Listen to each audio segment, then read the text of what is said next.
On va finir là, parce qu'il nous reste encore 30 minutes pour finir. Cette incertitude de la lettre alors qu'elle avait été écrite par les hommes inspirés. Très important. Vous avez 30 secondes. Très important la Cosette. C'est une question très importante.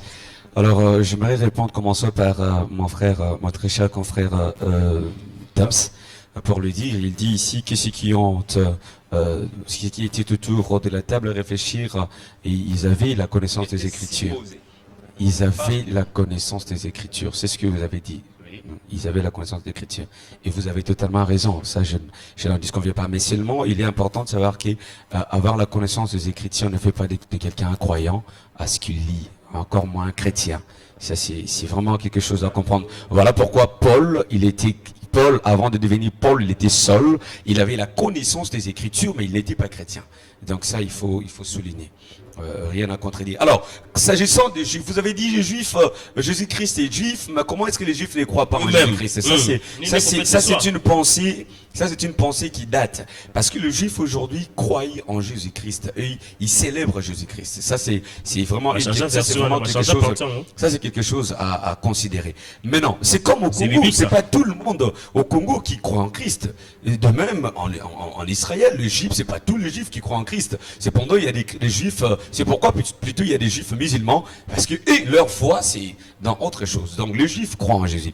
Maintenant, regardez. Je voulais qu'on lise un peu, parce que vous avez dit comment ils ne croient pas. Il est écrit dans Jean chapitre 1er, le verset 11e. Elle est venue chez les siens et les siens ne l'ont point reçue. Elle est venue chez les siens. Elle, c'est la parole. C'est parce que dans le premier verset, on dit au commencement était la parole était avec Dieu, la parole était Dieu. Mais maintenant, si vous avancez, la Bible dit, dans, je crois, la 14e verset, mais je vais lire même de 12 à 14 rapidement.